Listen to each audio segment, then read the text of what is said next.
So thank you all once again very much for coming to this event at the Life Writing Centre here at Wolfson College. I'm Kate Kennedy. I have the great honour of being the director of the centre here, and we often say we're delighted to welcome, but we really genuinely are very delighted to welcome Ava Chin. Her book, Mott Street, which has done so well, we heard about it way before we knew we'd have the pleasure of meeting you and working with you, has been written about in any number of learned journals and by brilliant, well-respected reviewers in glowing terms. Julie Seiler at the Wall Street Journal says, "This is a deeply empathetic and important book, one that renders visible the hidden achievements and sufferings of her family members, and insists that the wounding history of exclusion be seen clearly as well." And that is exactly what this book does. We were just saying how important this story has become over and over again, even since its publication, and of course now in the current climate in America, what it means to belong, what home means, and what it means to be excluded from that could not be more relevant. It's an intimate portrayal of the impact of the Chinese Exclusion Act laws in America, which were from the 1880s to the middle of the Second World War, on 4 generations of Ava's family as they attempted to lay down their roots in America. And it's won or been the finalist for almost every prize anyone can think of, and I'll just list a couple. But the Penn Open Book Award, Best Non-Fiction Award for Carla, Time 100 Must-Read Books of 2023, Kirkus Review's Best Non-Fiction, San Francisco Chronicle Best Non-Fiction, etc., etc. And Ava is the author not just of this fabulous book, but also of the multiple award-winning book Eating Wildly, which reveals how nature and the sustainability movement helped her to navigate deep family loss and taught her important lessons in self-reliance. And she's also the editor of Split, Stories from a Generation Raised on Divorce, which is a collection of non-fiction essays about growing up in a divorced family. She's the former urban forager columnist for the New York Times. I'd love to have that title. What an amazing thing to be. And she is currently the professor of creative non-fiction and journalism at the CUNY Graduate Centre. And if that isn't enough to make her so intimidating, we feel we probably can't ever talk to her again. She is also an accomplished performance poet. The Huffington Post named her one of 9 contemporary authors you should be reading. And as we don't have the other 8 available, we do have her books outside after this talk with a glass of wine. So do make sure that you take their advice and are reading her by the time you leave this building. Thank you very, very much. If you aren't on our Friends scheme, please join. Please support further events. And please enjoy this one. Ava, thank you very much. Thank you so much. Fabulous. So, oh, wait, hold on a second. Let's see. You can tell me if it's on or... Sorry. Never mind. Don't look at the man behind the curtain.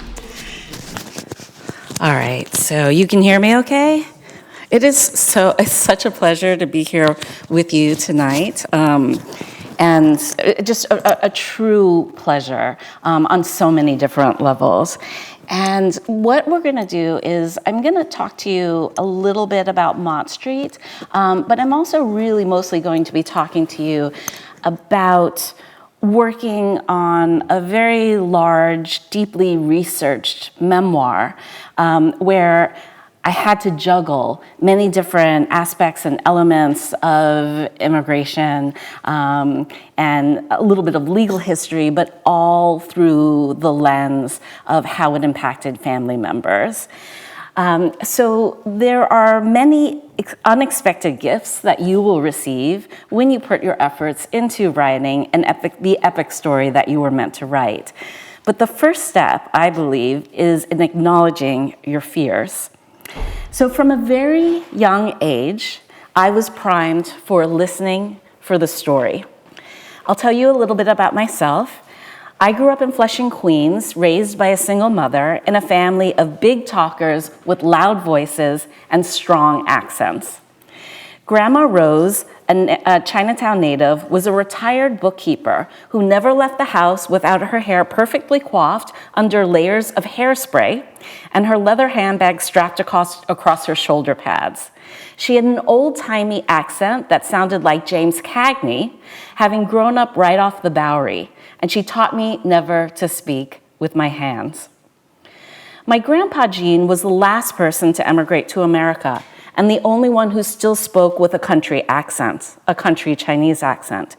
Grandpa was a restaurant worker who could outcook us all, making sumptuous feasts for the entire family, and who taught me how to make mixed drinks and play blackjack by the time I was 7 years old.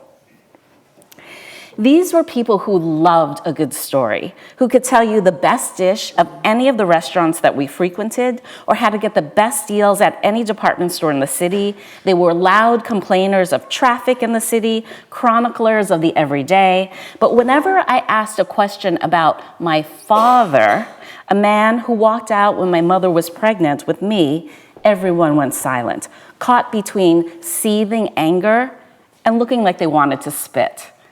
That guy, my grandfather would say while cooking, never finishing the sentence, instead adding more salt or garlic into whatever pot or pan he was standing over. Only Grandma Rose would talk to me about my father and his family, and only when we were alone. He was a big shot in Chinatown, she said. He came from a family of bigwigs, heads of the Oolong Tong, but I never really understood when she said that, what she meant. This was New York in the 1970s, and the headlines involving Chinatown were sensational narratives about gang violence, the heroin trade, and human trafficking.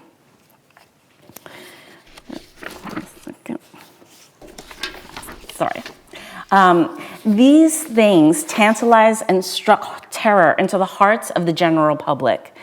I would have to grow into adulthood before I finally understood the geopolitical context of the legacy of colonialism and oppression in Southeast Asia that was at the heart of why so much of this was happening. For years, I yearned to know my father, dreaming of being reunited with him, of having a real father, not just a stepfather who only lasted a few years, or the revolving door of my mother's boyfriends. He was my favorite daydream. I would envision him showing up at any of my graduations or saving me in Chinatown if I ever got into trouble with thugs. This was the mafia princess version of the story. Or even of him calling out my name from his deathbed, like Pharaoh did for Moses. I yearned for him so much that sometimes it obscured my ability to see my real father figure, Grandpa Jean, who stepped in when the Prince of Chinatown left the scene. In reality, my father never came to see me, and I was always so afraid of reaching out to him. Instead, I did the only thing I could think of. I wrote about it.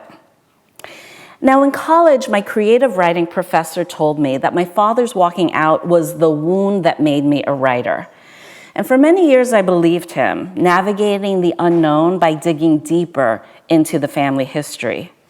And I did what I'm going to suggest anybody who wants to write an epic family story with a large scope should do right away. Spend time with the people who raised you or their cohort, and ask them questions. Start talking to them, and do it in a place where they're most comfortable. Grandma Rose and I sat at the kitchen table for hours, getting lost in liquid family time, poring over her photo albums thick as Bibles.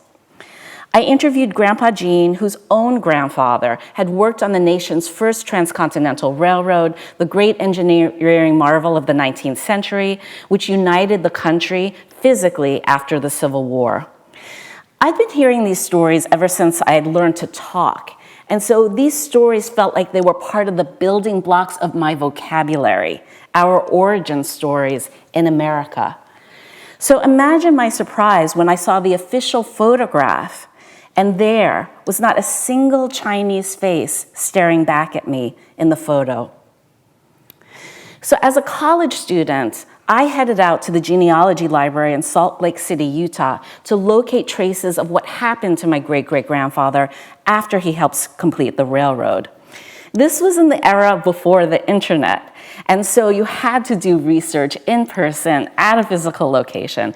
And I sat there and I flipped through a microfiche, scrawling out names, notes in my practically illegible handwriting, which, because I was young and had no training and had to do the research, I immediately misplaced and lost. So this is just a slide of some of the kind of creative visual projects that I did. Sometimes when you're working on a project that's this large, I found that I need to actually create things that are tangible, that I can hold and that I can see, and that these become part of my own personal archive through the years, and I refer back to them to remind me what I was thinking in the first place when I was first pursuing the story. So on the left is a piece of artwork that that photograph is from Grandma Rose's photo albums, and that copy of The Woman Warrior was my copy from college, and it turned out that that's where I scrawled the notes from the microfilm that I saw in Salt Lake City, Utah. I only found it when I was on a friend's podcast, Uli Bear, at NYU, and that all goes to show that you should always keep your books and not throw them out, because you might need them one day. So let's see. Okay, the year that I left home after a terrible argument with my mother, my Chin grandfather died, a man whom I never met because the rifts in our family were so great that no one ever talked to each other except through their lawyers. My Chin grandfather resided in the same building in which he was raised after his family landed in New York City's Chinatown in 1914. And Grandma Rose had seen his obituary in one of the many newspapers that she read daily. It would be several years later, while freelancing for the Village Voice newspaper, that I uncovered that obituary for myself. Now, when you're a writer, let's talk about the fear of rejection. The fear of rejection is very real, and so often for a writer, rejection is part of the territory. But for me, even worse than fearing being rejected by a publisher or an editor was the fear of being rejected by my father all over again. But my Chin grandfather's obituary was a glowing beacon of light. According to the newspaper, he had left an oral history at a local museum, which put me on a long hunt to find it, and eventually, through a series of chance encounters and a number of very nerve-wracking phone calls, I reunited with my father after 27 years of silence. It was a late afternoon in mid-February, an inky, drizzly after work hour, and I was standing outside of my father's office on one of the oldest buildings in Manhattan's Chinatown, petrified over meeting him. I hadn't told the family that raised me what I was doing. I feared that if I told them, they would try to stop me. But to understand myself and to better know from whom and where I came, I knew what I had to do. I pressed the buzzer on the door. And then as I stood there looking through the windows flanking the double doors, I saw him as a pair of feet running down the carpeted staircase. And in that moment, when he threw open the door and looked at me awkwardly, I knew my life was about to change. Now, I was raised in a family that could see ghosts as clearly as a person sitting next to you. But by far the greatest haunting was the specter of my father walking out. And now here he was, the man of the hour, and I knew my life was about to change. Later that evening, as we walked through the streets of Chinatown, my father began pointing out all of the notable places of interest. You see that shop over there? That's where we had our business, Chinatown's first coffee shop. And do you see that basement over there? When I was a kid, that was an opium den. And then he pointed straight ahead at a 6th-floor red brick residential apartment building that seemed to encompass the entire neighborhood. Do you see that apartment over there? That's where my grandparents, your great-grandparents lived. And you see that apartment over there? That's where Gong Gong Pa Pa lived. That's where I was born. I stood there, slack-jawed and astonished. I must have passed this building hundreds of times before without ever realizing that the family I most yearned to connect with had been there the entire time. A few weeks later, while I was talking on the phone to Grandma Rose, she informed me that she too was born in Chinatown, at home. Where, I asked. When she told me Mott Street, I was so shocked that I paused and I asked her to repeat it. They lived in the same apartment building. It would take me several more years before I learned that these people, my family, who by the time I was born hated one another, had generations before not only gone to the same schools and churches, been part of the same Boy Scout troops, played basketball together, and even summered together out on the Jersey Shore, but they had lived as upstairs, downstairs neighbors from each other. And from that moment, something about that building hooked its way into my heart and refused to let go. Now, when I was growing up, this was the story that terrified me. It got directly to the question of who I was as a daughter and a member of the family that raised me and the family that didn't. Later, it was about who I was in relation to my parents and who they were in relation to theirs, and a community in downtown Manhattan to which we all belonged, and the ways that discriminatory legislation impacted all of us, even as my grandparents and my parents' generation escaped to the suburbs of Queens, Long Island, and New Jersey. Back then, I only knew that it terrified me to even think about writing these stories. There were so many obstacles. I didn't have the time or the resources or the language and literacy skills or the money to devote to doing the research for this book, I thought. I didn't even know where to start. How could I write this story when so many people didn't want to talk to me because they were either too angry or hurt or didn't want to be accused of spreading rumors or gossip, or for it to get back to my father? Some people didn't want to talk because they had something to hide or because protecting their reputation was more important than revealing the truth. And who was I to be asking so many questions anyway? Who was I? So often I found myself swimming in pools of deep and unabiding pain, dealing with a father who could never admit that what he had done was wrong, created a pretense that everything was all right, so that at every family gathering, I felt like the pretending was starting to erase different parts of my body. The family who raised me hated the fact that I was spending time with my father, consorting with the enemy.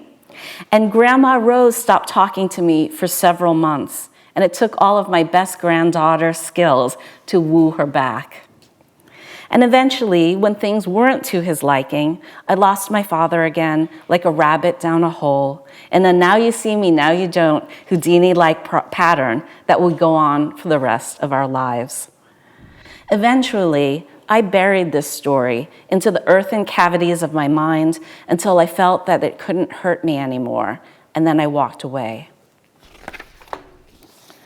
So the story lay dormant for decades, even as I left New York, attended graduate schools, and eventually returned home to become a professor, a mother, an author of nonfiction books, other books that seemed easier to write than this one, hoping against hope that all of the degrees and accomplishments and other narratives would quell all of these feelings inside me. But even as I tried to avoid this story, the more I kept returning to it. The more I pushed it away, the more it cried out for attention. Until one day something shifted. And like a series of events, they unfolded as if the universe itself was sending signals. A reporter from the Ford newspaper told me that the first person in Grandma Rose's family to come to America after the completion of the railroad had helped to fight for our civil rights and raised money for Jewish pogrom victims in 1903. Chinese people helping Jewish people?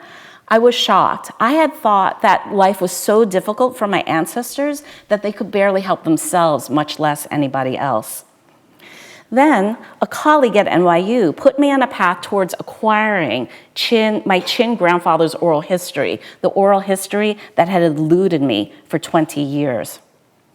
I attended an exhibit at the New York Historical Society where I saw materials from both sides of my family, including the organizing for our civil rights, and my Chin grandfather's father's identity papers hanging on the wall. It was there that I was reacquainted with the fact of the Chinese Exclusion Act laws, the country's first immigration restrictions that halted legal Chinese immigration and blocked a pathway towards our citizenship for over 60 years. If you cannot become a citizen, that means that you cannot vote, you cannot professionalize, you cannot become a lawyer or a doctor or a politician or a judge. And if you lack the right to vote, you cannot vote out these laws. And suddenly, between all of these, a frame became visible. A frame that could encompass all of these family stories that I've been collecting and answered so many of the questions that have been dogging me since childhood. And with that frame, I could finally see it, and I did something that I'd never done before, something that enabled me to take my family across the globe as a Fulbright Fellow to China in 2017, something that enabled me to become a fellow at the New York Public Library's Cullman Center, where I did my New York City research, and something that enabled me to make this book my sole creative project, and again gave me the strength to reconnect with my father again after 13 years of silence. I faced all of those fears head on, and I made a commitment to this story, and that's when everything changed. I'm going to talk to you a tiny bit about the research that I did and some of the challenges for putting this narrative together. All right, so the number one challenge was to understand the laws. The Chinese Exclusion Act laws were on the books from 1882 to 1943. The major aspects and iterations of it are highlighted in yellow. However, there was a precursor to Chinese exclusion that I really had to understand and know about, and as well as the 1965 Immigration Act that was pivotal towards removing the quotas that kept our numbers so low in the United States. I needed to understand the various iterations of exclusion. I needed to understand the different iterations of the legalities, their meanings, their context, and how they impacted the community. I also needed to figure out how to address these laws in such a way that it would resonate with readers who may know very little about the history. So in the beginning, when I first started doing presentations about the book, I got very geeky, right? I'm not a legal scholar by any means, although I am a daughter of a lawyer.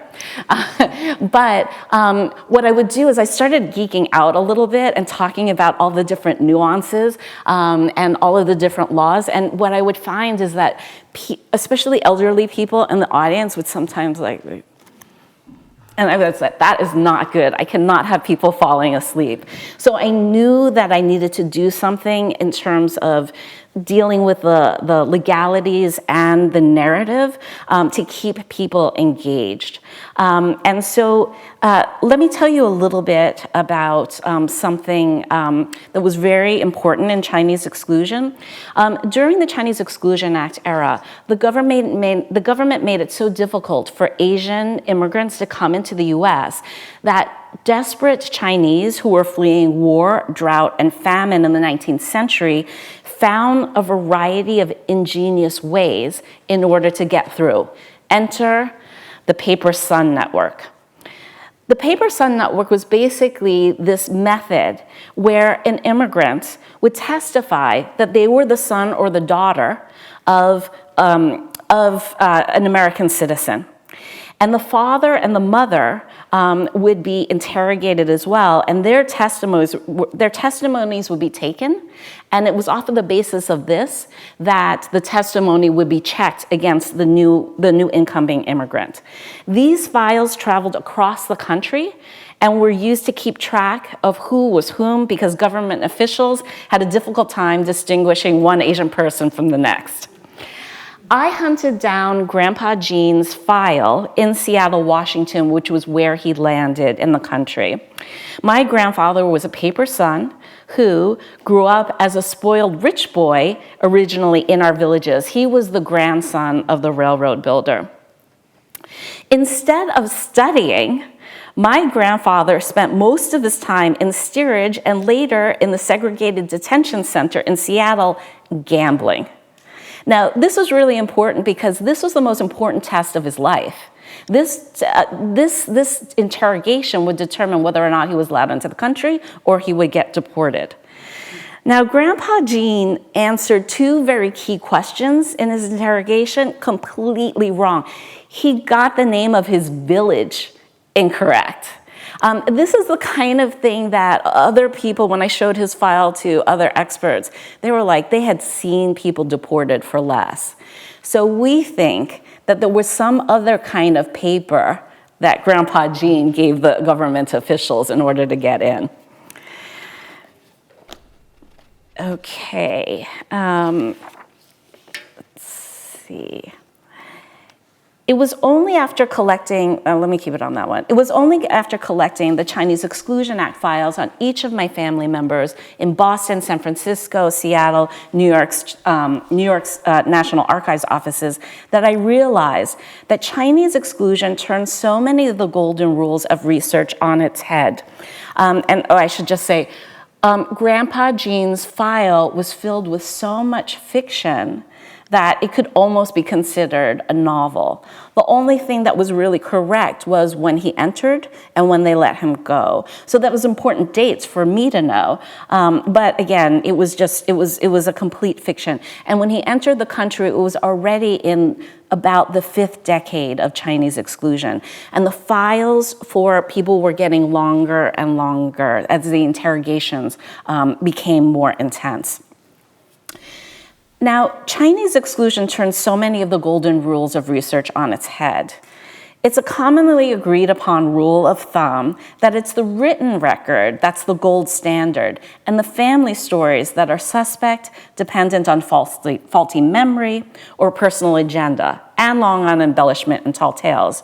But when you're Chinese in America with roots that stretch back to the exclusion era, it is the historical record by way of the government documents that is the great fabrication, and the oral histories passed down from generation to generation that ultimately hold the keys to the truth.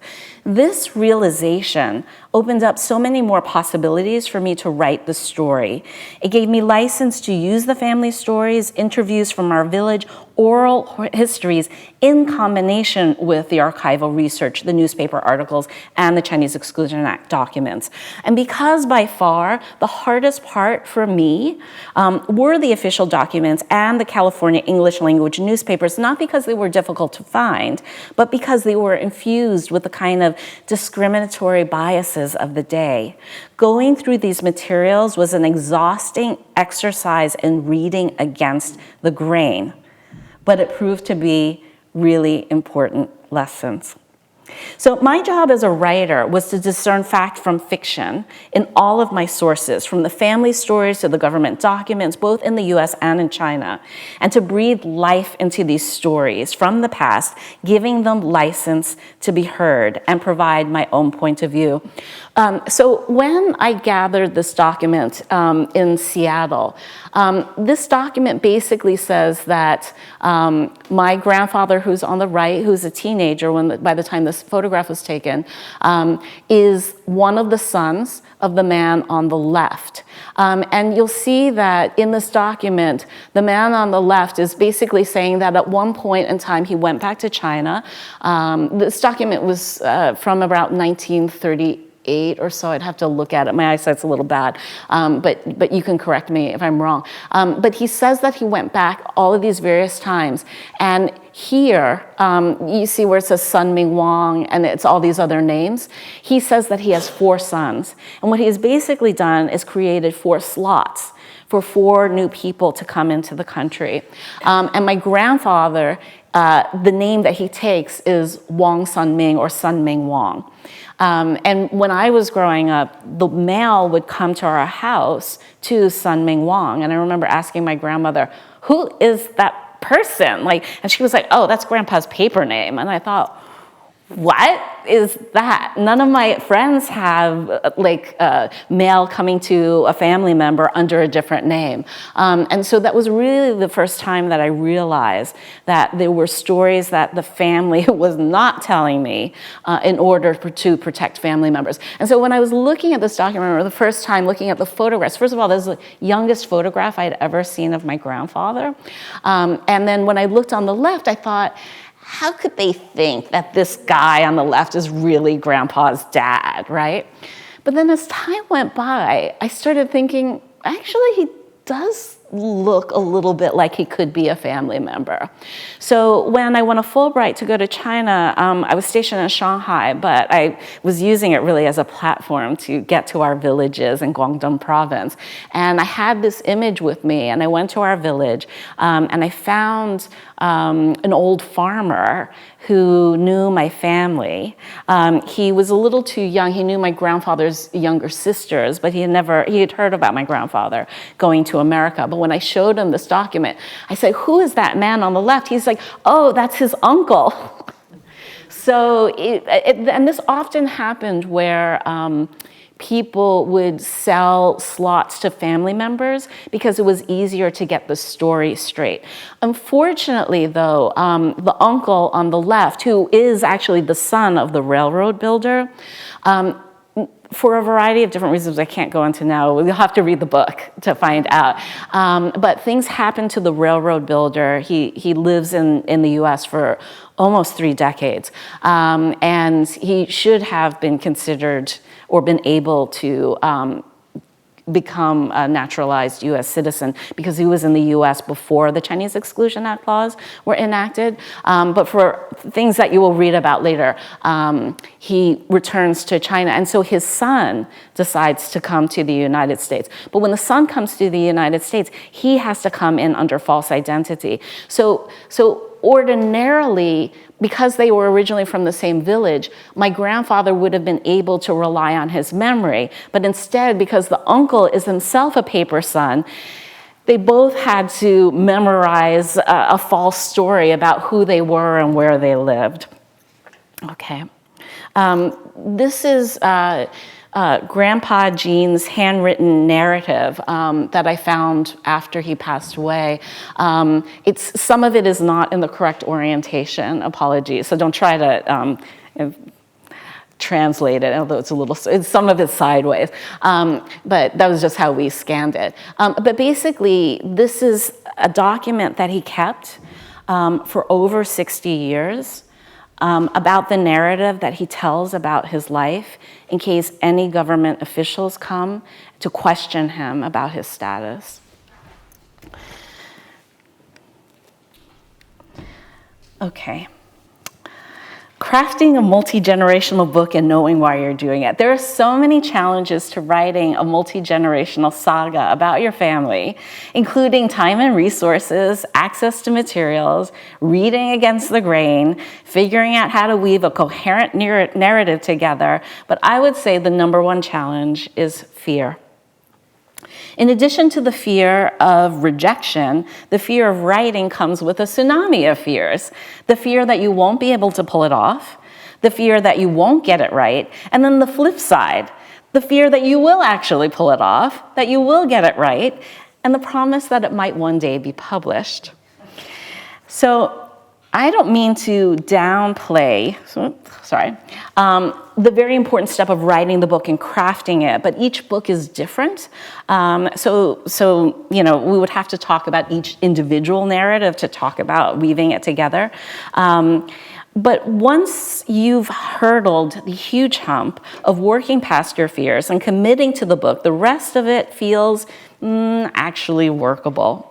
So I, like many of you, are a firm believer in a room of one's own. And while I was writing the book, I was lucky enough to get a hold of a key to the apartment in our building where my father and Grandma Rose were born. And being there on Mott Street was like entering a portal to the past. The first time I was there, I couldn't believe my luck. It was as if the very walls could talk. Once or twice, it seemed that I had seen my Chin great-grandmother, a short, round woman, out of the corner of my eye, crossing my path in the hallway, or sitting right there on my cousin's couch, like she had been waiting for me the entire time. Sometimes, if you're lucky, when you're writing, the narrative sings along like a train on a track, grabbing you by the hand for the ride. Other times, it is a slow slog, and you can't believe anyone believed in you enough to give you a contract to write the book. But as you get closer and closer to finishing, you begin to encounter another fear, the very real ramifications of publishing a book like this. What if your family won't speak to you afterwards? And what if they disown you? So this fear came up for me with my last book, Eating Wildly, which is an award-winning food memoir about urban foraging and my Chinese American cultural identity. All of these things happen, as it sometimes happens, maybe your university might put your face on a subway ad and then, representing the entire education system that you work for. My mother at the time, who knew about the book, came to my book launch and said, "This is a great tribute to your grandfather." Then one day, a few weeks into it, she stopped talking to me. My greatest fears of rejection, the only parent that I had would abandon me to, came true. At first I was scared. What if she never talked to me again? What about her only grandchild? Would my daughter grow up not knowing her grandmother? But then, as the months drew on, I realized something. I was really enjoying the silence. Now, this is a happy story because my mother finally started talking to me again. She couldn't stand being apart from her only grandchild. But what if it hadn't been? What if she decided to reject me forever? These are the kinds of fears that can stop you in your tracks from writing the story you were meant to tell.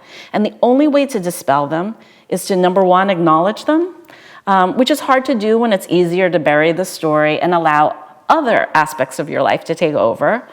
And two, to truly understand why you're doing what you're doing in the first place. Why are you actually writing this story, and why is it important, and how does it speak to something much larger than yourself? And I'm going to argue that once you know why you're doing what you're doing, and once you're really clear about and can communicate to other people why it's important for society at large, then things will really start to change. So I was lucky. I began collecting aspects of the story from family members for years.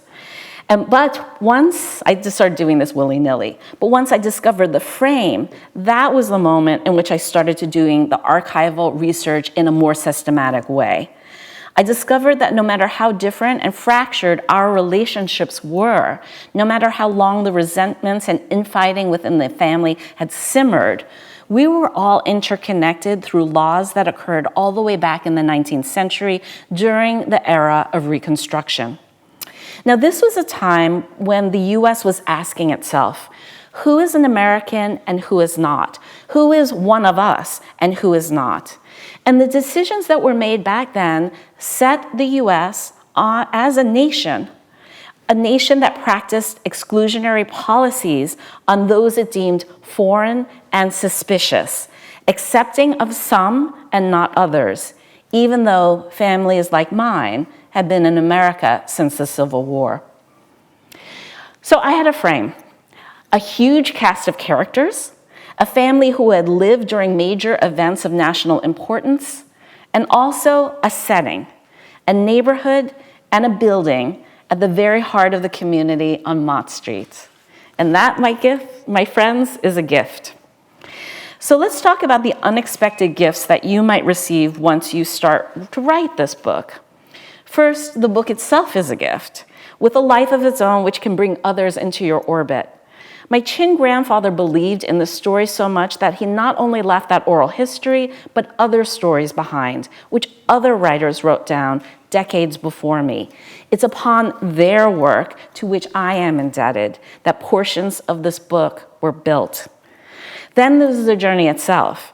Because a book like this takes so much time, you are living with it for years. It is like a family member. It is like a house guest. And within those years that you are crafting it, in many ways, it is also crafting you.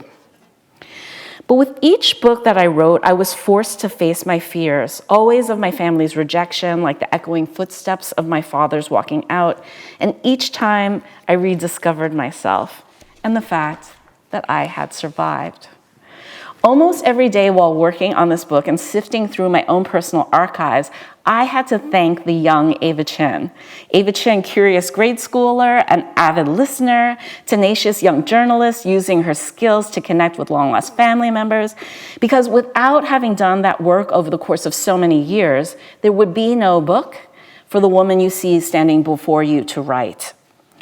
And on those days that felt particularly hard, where the archives were sometimes non-existent, or like those of the 19th century newspapers, which were particularly prickly for people who look like me, packing a punch that made me need to shut down the file and lay down, then I gave myself a day off.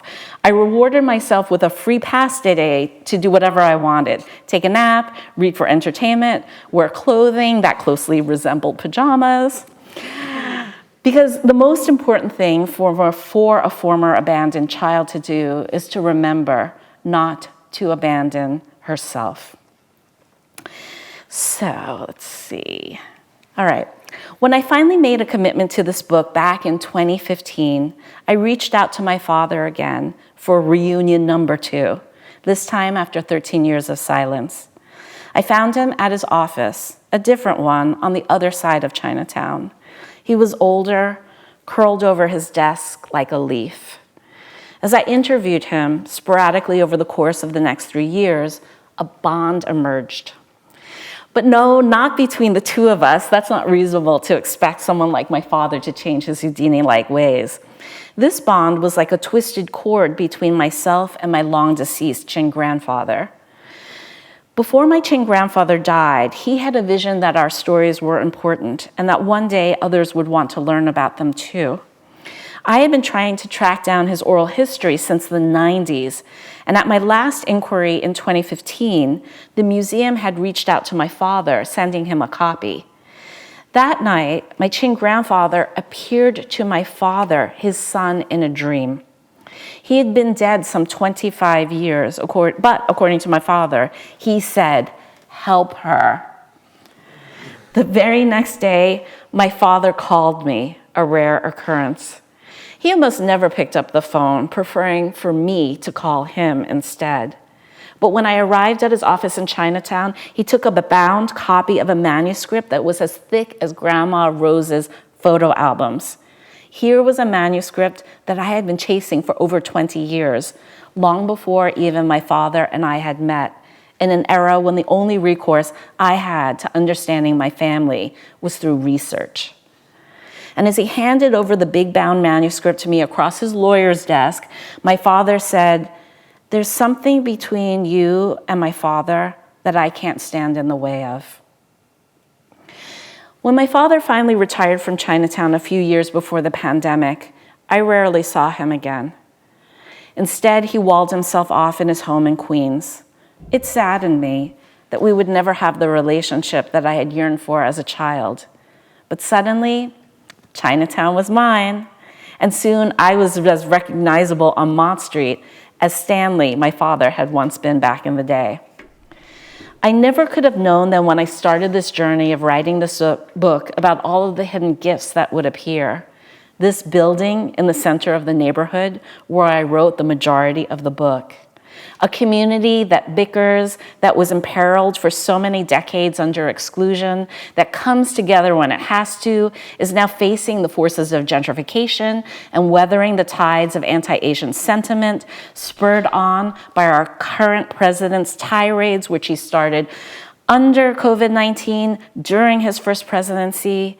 Every time states like Florida decide that Chinese nationals cannot buy property in the United States, or the Attorney General views every Chinese student as a spy, it impacts the community, unleashing nativism and suspicions deeply rooted from the past. Through this journey, I would connect with my ancestors like my Chin grandfather and my great-grandmothers, even as I lost connections to the living relatives, the ones closest to my father who are invested in their own version of the story, which doesn't include me. We are proof that exclusion isn't just a political condition, but that exists within our own families as well. But still, I refuse to close the door on them. It is so much easier to close the door and refuse to listen to each other, and it seems that our culture itself has so thoroughly moved in that direction. One-sided arguments, conversations, online attacks and arguments. Working on this book has shown me how very much we are more alike than meets the eye, and we are connected in so many ways. What impacts you impacts me. And what affects me can impact you. Understanding this and holding all of these emotions and this knowledge in my heart is probably perhaps the greatest lesson that I learned while writing this book. A heart that has the great capacity to hold so many conflicting emotions: anger, pain, joy, and gratitude, sometimes all at the same time. My teacher in college was wrong. It wasn't the wound of my father's walking out that made me a writer. It was this legacy and recognizing that there was a larger story at work, larger than my father or myself or any single individual. That and my own dogged pursuit for the story itself made me the writer that I am today. On one of the last times I saw my father, I showed up at his office and I peppered him with questions about the past. Who is this person? What were you doing standing on the tarmac that day? What was your campaign platform back in 1972? Which, while important, it couldn't just be about abortion rights. Don't you ever get tired of asking questions, he asked. No, I said. But why do you ask? And that, my friends, is the end of the end of the talk. Thank you.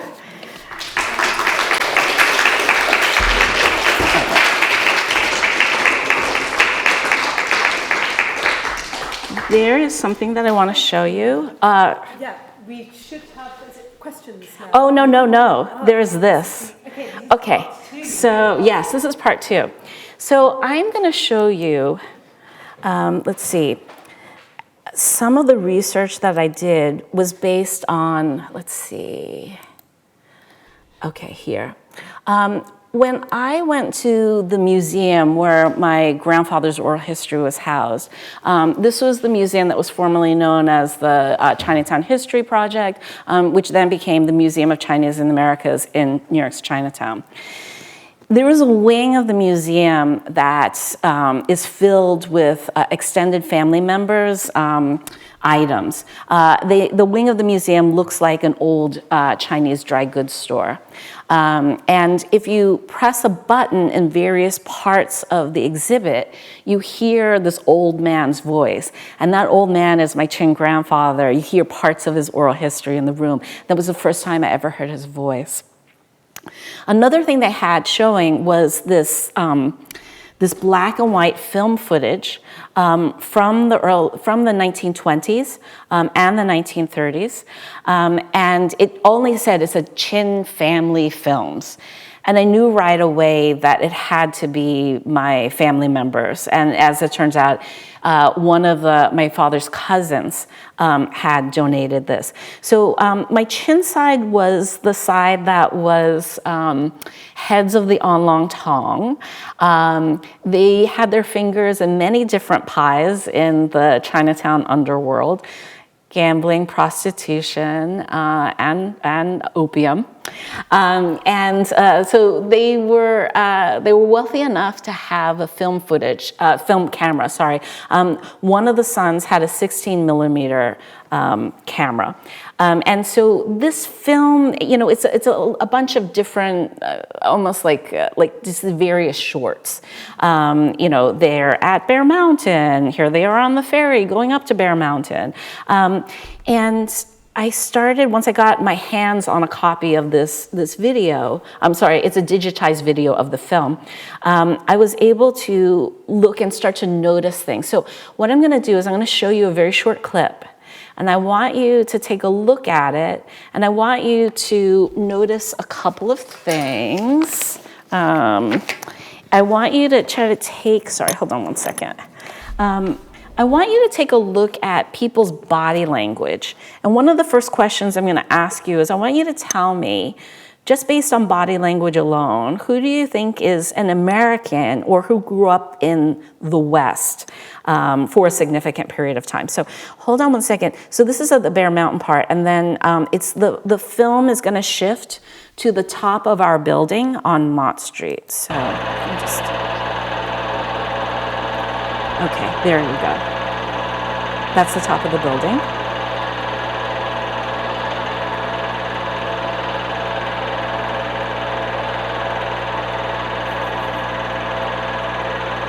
That's my Chin grandfather, by the way. Okay.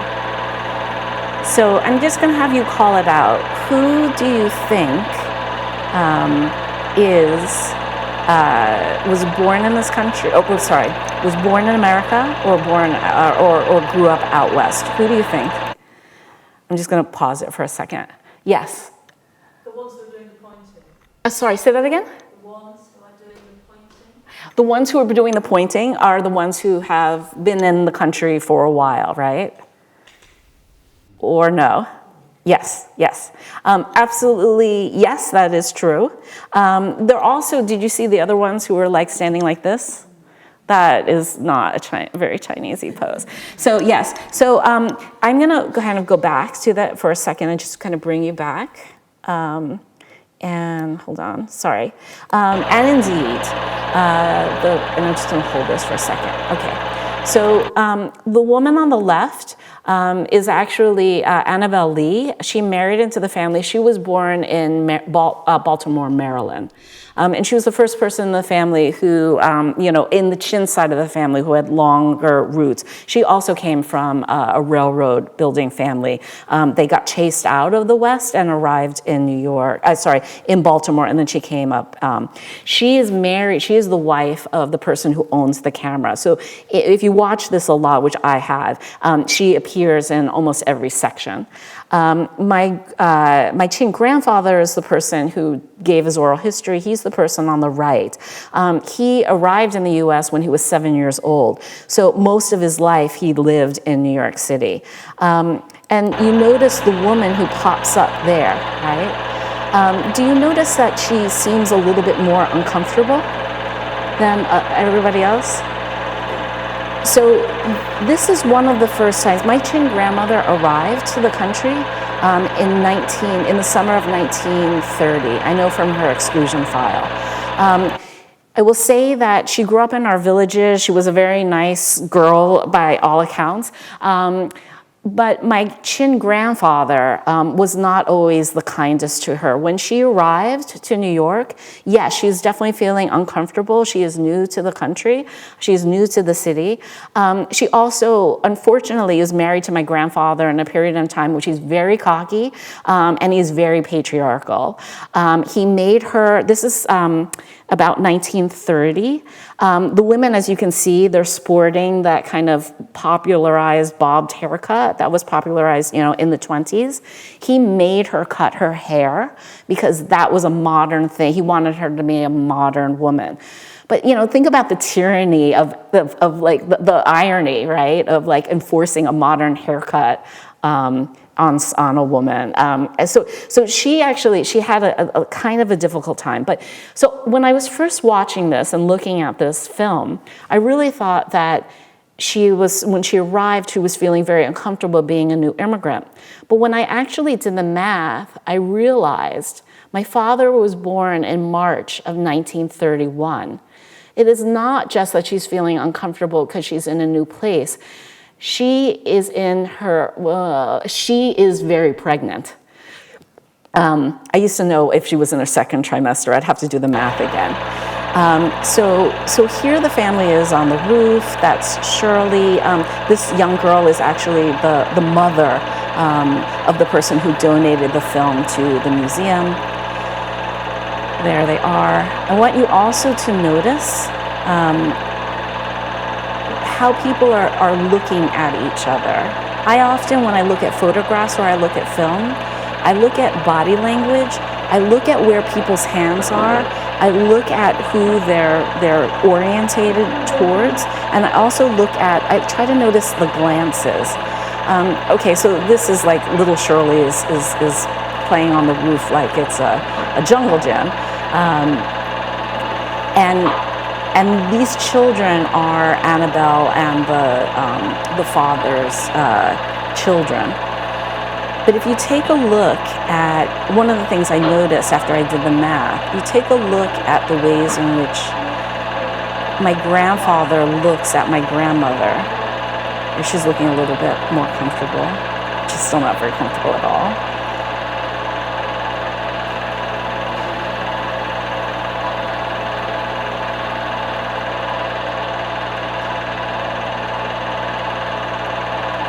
Right there.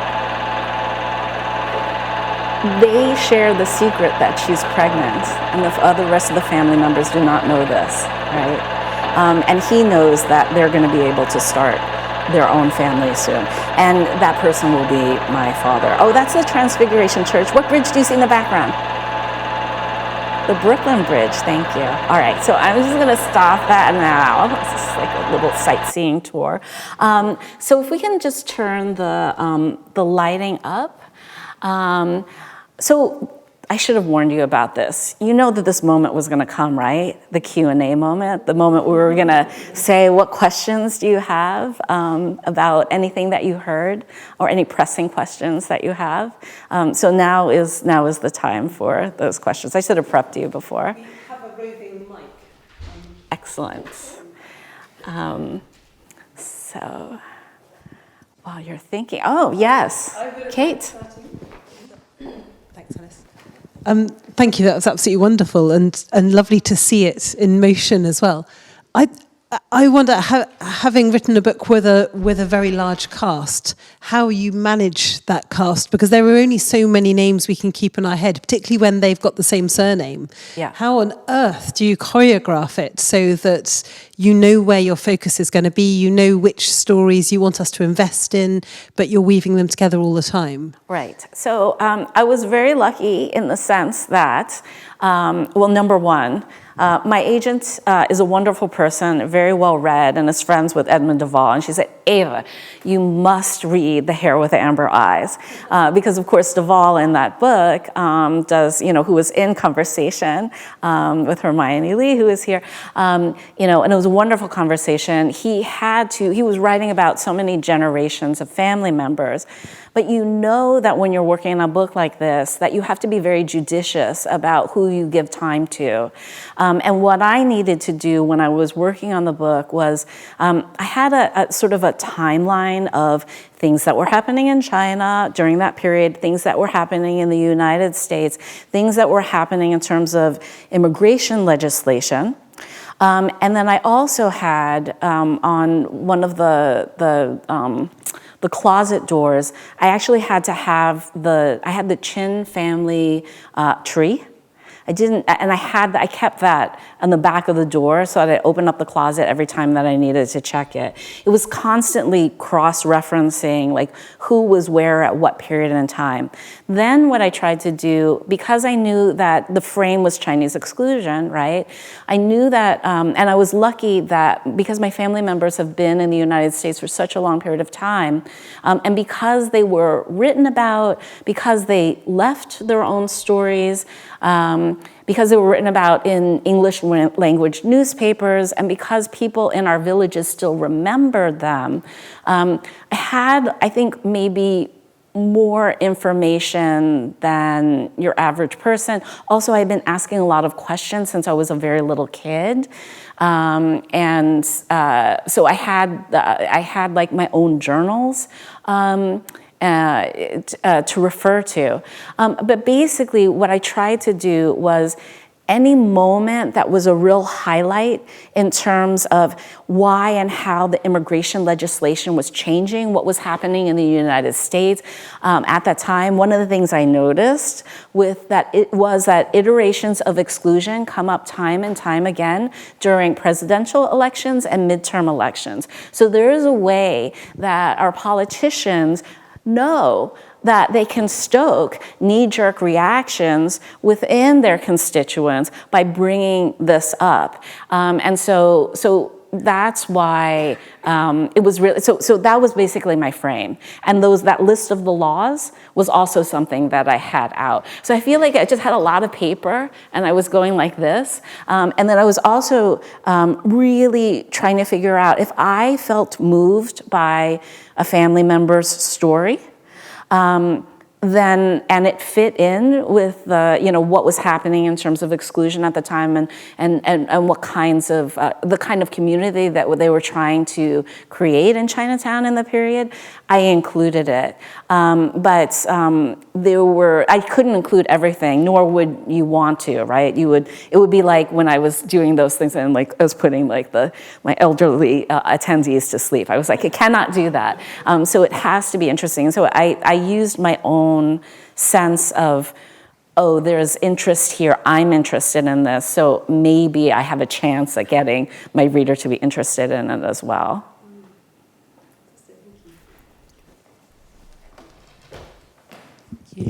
That was completely fascinating. Thank you so much.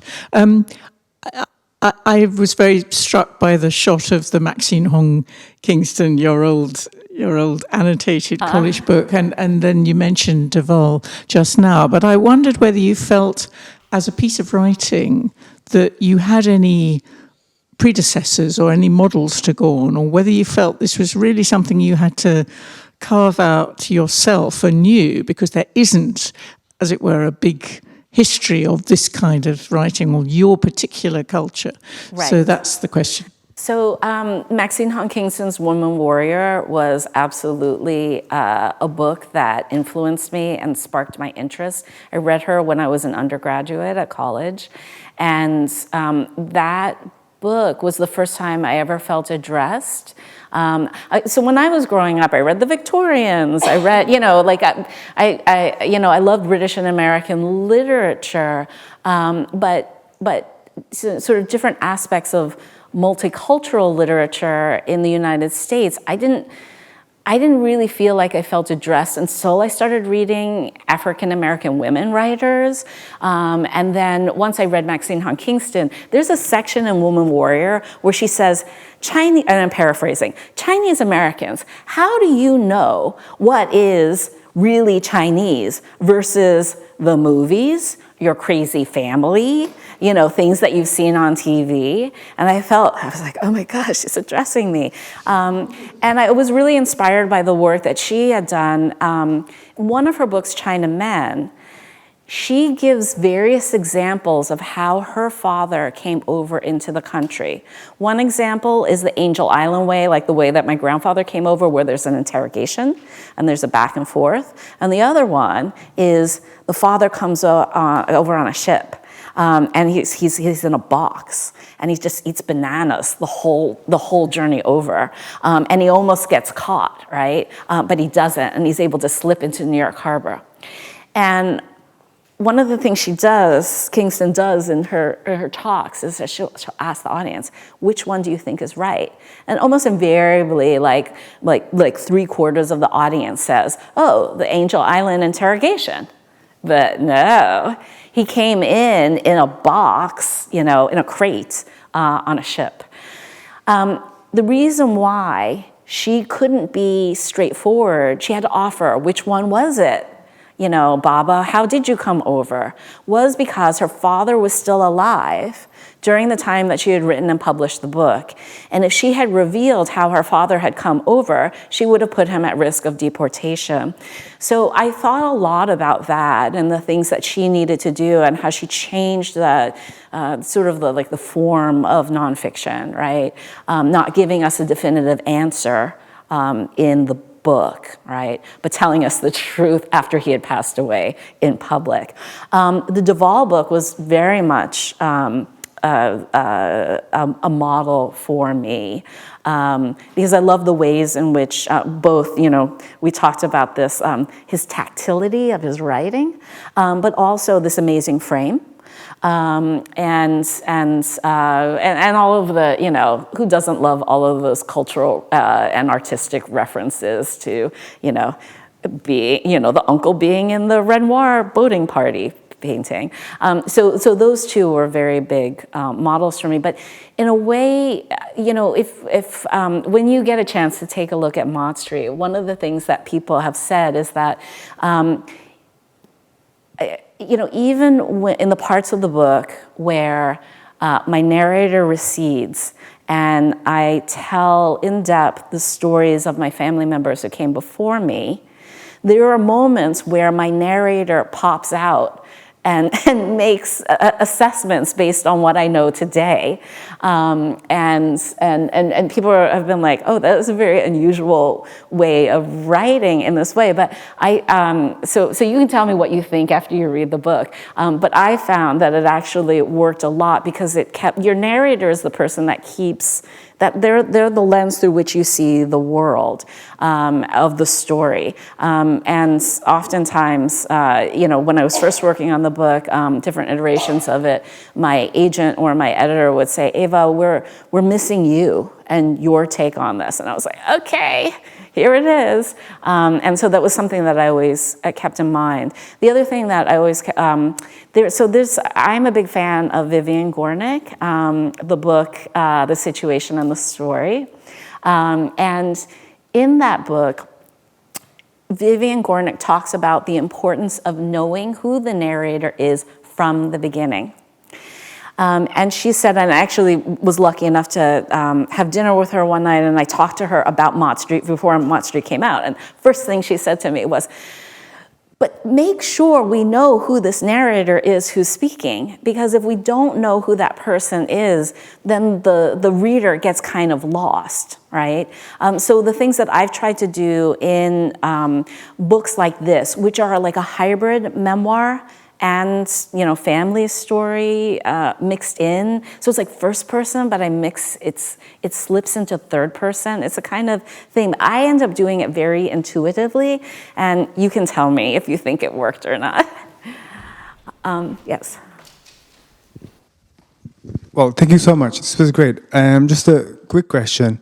If I did not misunderstand, you mentioned that after the publication, your grandmother stopped talking to you. Oh, my mother. Yes. Your mother. Yeah. Why was that? Did she give you any reason, regardless of the reason, whatever, if she told you or not? Why do you think she stopped talking to you? Okay, so it wasn't this book. It was the last book, Eating Wildly, where my mother stopped talking to me. My mother was. I wrote about her in the book. I talked to her about the parts that she appeared in. I didn't want her to feel blindsided by my characterization of her in the book. And I offered to let her read the manuscript before it came out. By the way, this is one of the number one fears that a lot of my memoir writing students have, is that their family members will disown them.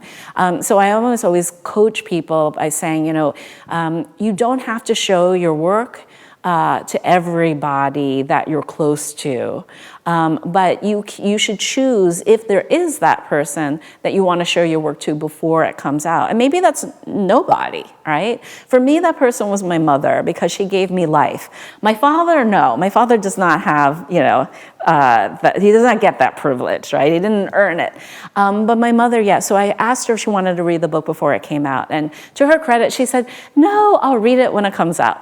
And so I think what ended up happening, at first she liked the book, and then what ended up happening is I think her friends started reading the book, and one of her friends said to her, I think your daughter has issues with her mother. And the fact that my mom's peers were saying these things, I think, started to get her upset, even though she had known all these things, and we'd lived this life together. But she refused to talk to me. So it took about, I can't remember right now if it was at least 3 months before she talked to me again. And when we did, she said something about reading the book, and I said, oh, so you read the entire book. Do you want to talk about it? She said, no, I'll let you know when I'm ready to talk about it. And that day has never come. That's such as it is within certain families. The Mott Street she loves because she really doesn't appear in it at all. Thanks, Ava. Super interesting. And I love the kind of discussion about the kind of ghostly, haunting embodiment of members of your family past that you've encountered through the process of your research. And when you started showing the video clip, and before that, when you talked about first hearing your grandfather Chin's voice at the Chinese American Museum in Chinatown, it got me thinking, obviously, seeing a video like this without any sound, but being able to think about gesture and relationship has a huge impact. I wonder what type of impact hearing his voice, being able to have access to this type of archival material had on the writing of the book for you. Yeah, it was, so Diana Chester is also a visiting scholar at ACLU, and your specialty is sound studies. So it's a great question to get the sound studies question. There was something about hearing his voice, this person who I had never met, but he was my entryway into understanding my father's side of the family, because it was through that obituary, which I later found out that he worked on with his friend 2 weeks before he died. He was working on a book with his friends, and then 2 weeks before he died, he knew he was dying, and he had her come over, and they wrote the obituary together. So it was in his own words and his own voice as well. So there was something about, we have a very special posthumous relationship that's really kind of difficult to explain. But the first time I saw his photograph was at the Museum of Chinese in the Americas. He was a subject of an exhibit, and this exhibit had shut down, had closed, and his picture was the only one that was left, and that was the very first time I saw a picture of him. And then years later, I listened to 2 years worth of his oral histories, and in the beginning, his voice is really robust, but towards the end, you can hear it in his voice that he is dying.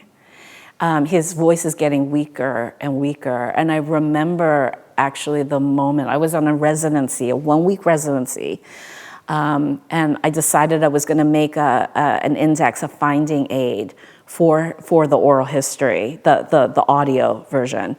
And I remember the moment where I had gotten to the last audio clip, and you can see it when it's like you're getting to the very end, and I was like, oh my God, this is his last words, and then it happens, and then I just started bawling.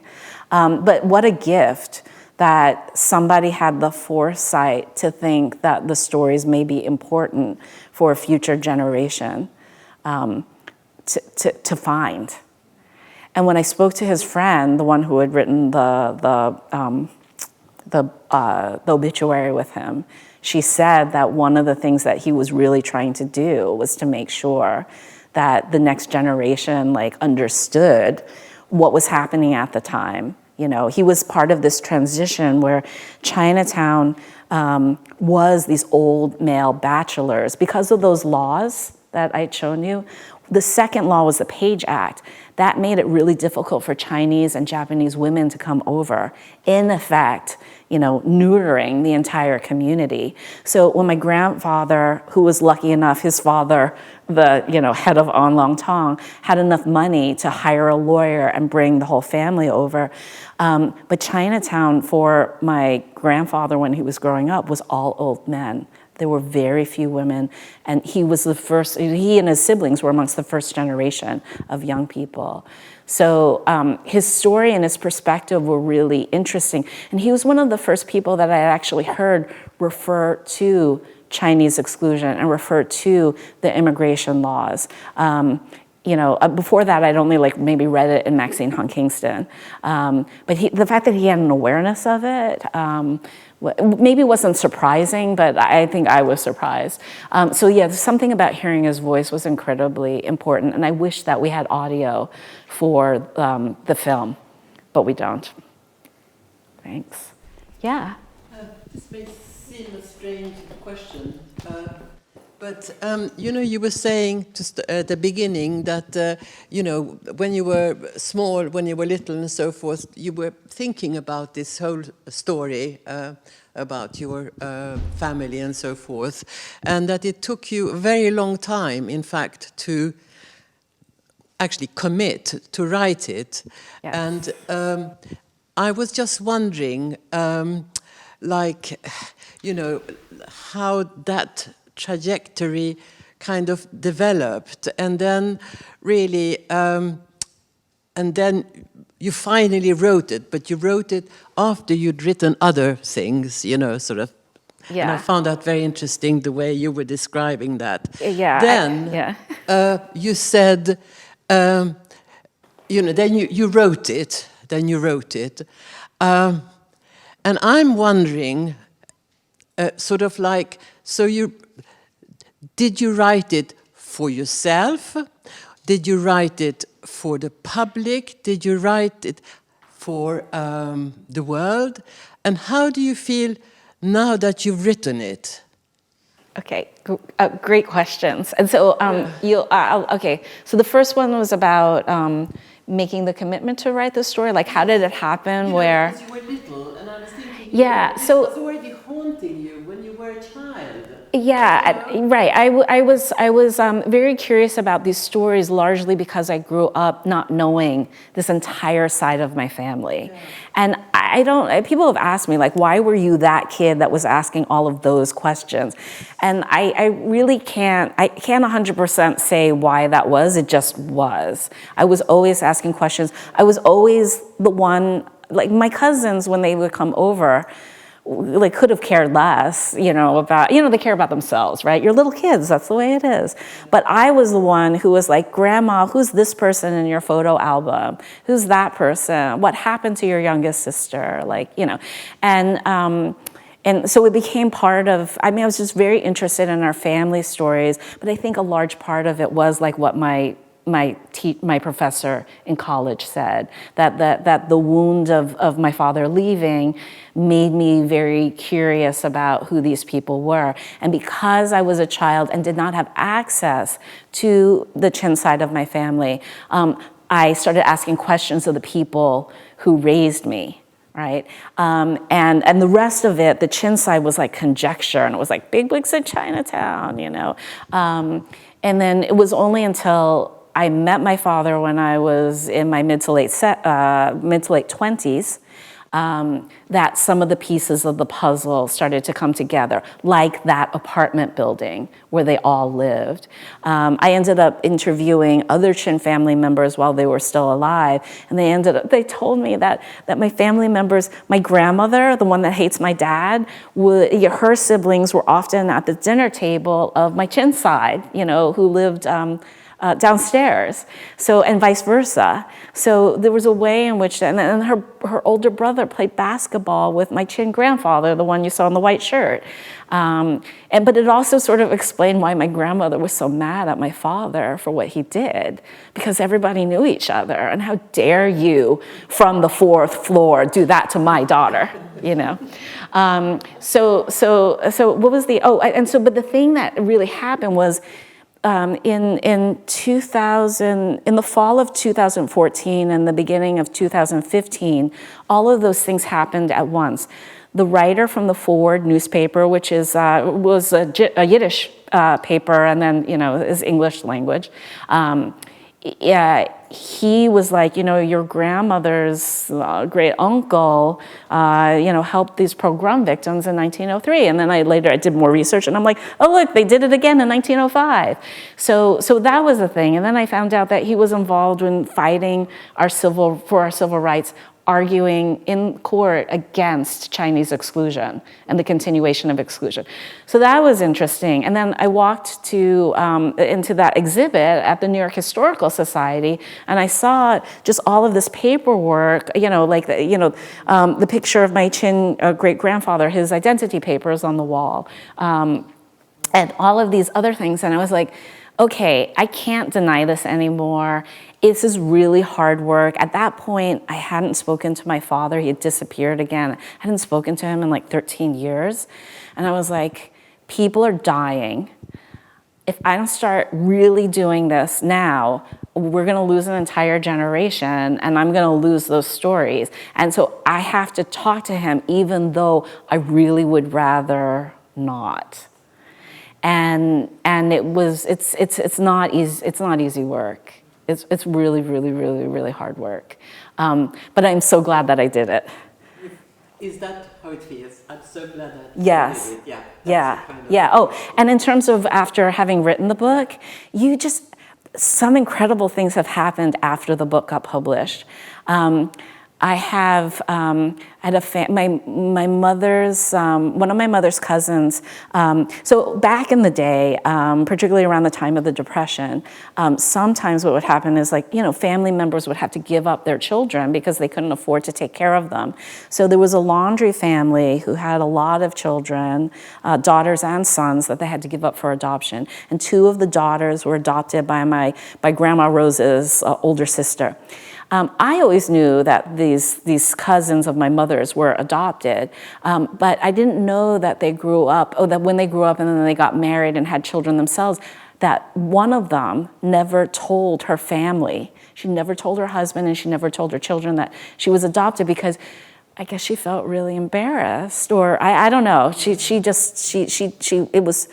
not want to do that. So in the course of doing this research, some extended family member said, do you think that Joy wants to know her family? Because they're all looking for the other siblings. And so I talked to my mother. I was like, does your cousin want to know? And then my mother asked her cousin, and she was like, no, I don't want to know them. I don't want to, right? She was very adamant about it. And then at a certain period in time, she finally realized that her husband died, and she never told her husband that she was adopted. And then she told her adult children, and they were like, Mom, it doesn't matter. We love you. Anyway. So when the book came out, there is a picture of my aunt, with her daughter, my mother's cousin, on her lap as like a baby. And it's in the latter chapters of the book. These siblings read the book and saw the picture of Joy, and somehow they were able, just through the book, to reach out to her. And then my mother told me the other day that they met, and they're so happy that that they know each other now. So you just don't know what's going to happen. And I could never have predicted that. There are other things like, my father and then my sisters around him, they don't like the book at all. But they haven't read it. So as far as I'm concerned, read the book, then we can talk. Don't trash talk it before you've read it. I think so. But, also, if you don't like it, you write your own story. Plenty of story to go out there. Thank you. And Wonderful. I think that the line Yes. you've given us is such a wonderful one. Saying, Thank you. Write your own story. And you said earlier as well, who am I? And what an incredible way of proactively finding out. yeah. So thank you so very much. Thank you. Thank you. Thank you.